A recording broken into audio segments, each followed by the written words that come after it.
Hey YouTube, decided to do another update in the dead of winter. We had about 15 centimeters of snow last night, and we're expecting more. And I just want to give you an update what's going on in the greenhouse. A couple of things that I did in terms of the heating control. I just want to explain this to you. My last update, I was using this more or less 20-pound barbecue propane tank. I've now upgraded to a 40-pound propane tank, and I've actually it's about to add these automatic changeover. And what this does is that it has a changeover switch. I got two 40-pound propane tank, and then when you set it, when one runs out, it automatically changes over to the other seamlessly without me doing anything.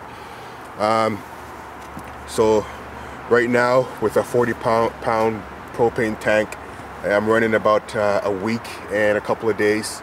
So when I have two, I'm pretty well close to almost a month, a little bit less, depending on the weather, depending on how often the heater inside cycles. So let me take you in.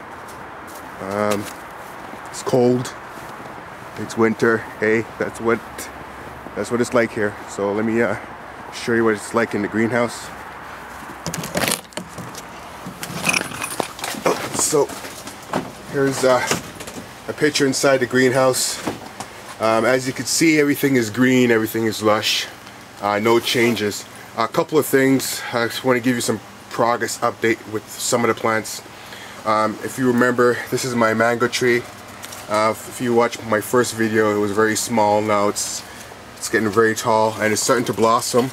If I move this over, you can see over there. There's blossoms actually starting to form right there. And most of the mango trees right now, I guess it's the time that they blossom. It's starting to blossom. This is the orange. It's growing. I've actually cut this back because it went so far up, and I did a lot of trimming. As you can see, I trimmed that end off there, and just trying to keep it small. Here's the update on my lime tree.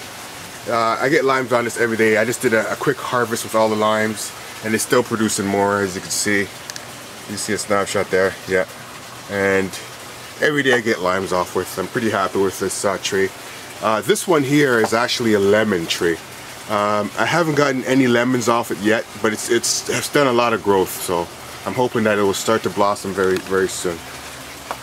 Here's the the banana tree. More shoots forming.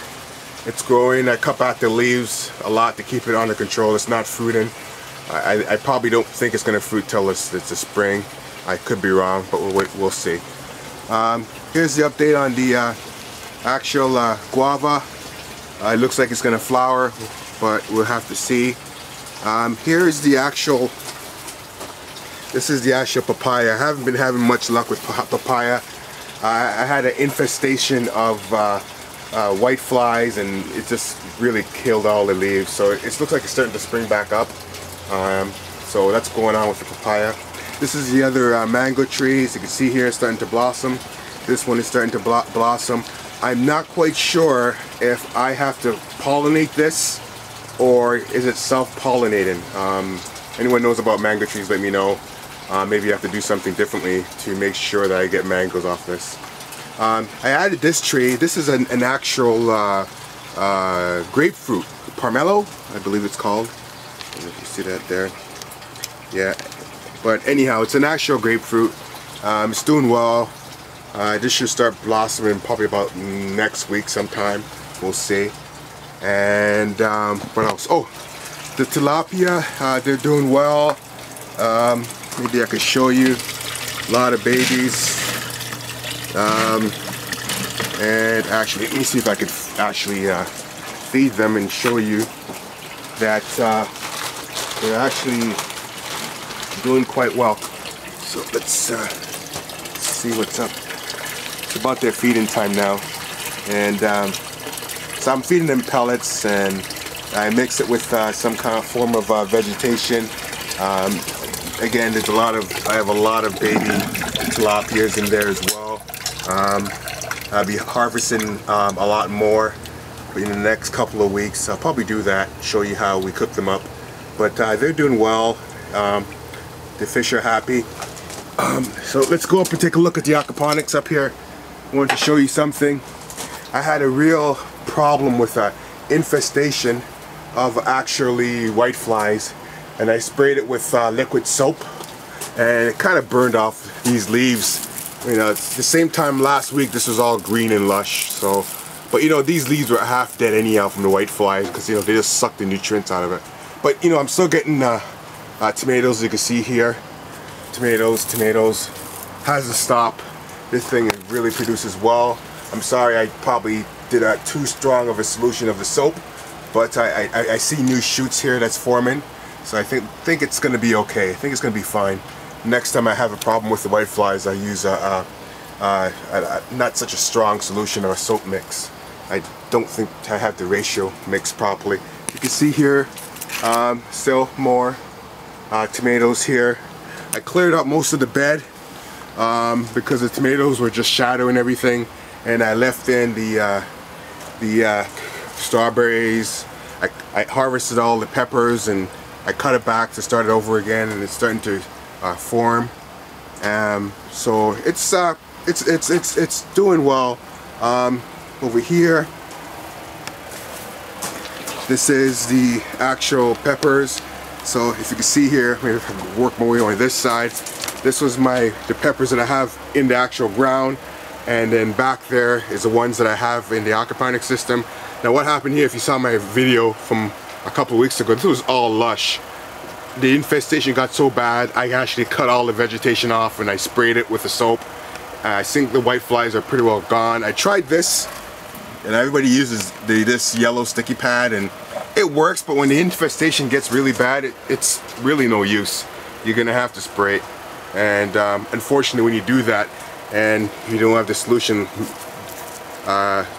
mixed right, you know you actually lose some of the leaves. But yeah, they're starting to spring back, so I'm not too worried about it. In a couple of weeks when I show you a video, you'll see that this is looking lush again on this side. But just wanted to show you that, hey, you know, it's in the middle of winter. If you have any doubts, and the vegetation is here still lush and green, I have no issues. Again, I got two heaters going. Here's my propane heater, right? And you can see the actual pilot is there. And some people had some comments on CO2. This heater is vented, okay? And if I could show you, this actual pipe vents outside, and that's how it's designed for. Like, you gotta really watch the installation of the manufacturer to really make sure you're doing it properly. And you know, as a backup for CO2, I've actually put in a meter because I just didn't want to mess with CO2 or anything. So I have my meter here that I use just to double check, even though, and this hasn't gone off at all. So I guess it's installed properly, so I don't have to worry about that. This actual, if you have a Rayon greenhouse, the sealing around the doors is not very well. I didn't seal it very well. I gotta do it in the spring. So what I did, just to give the plants some protection, this is actually standard shower curtain, and I just put it up so when I go through the door, it just keeps some of the cold air off the plants. So, you know, that's pretty well the update for right now.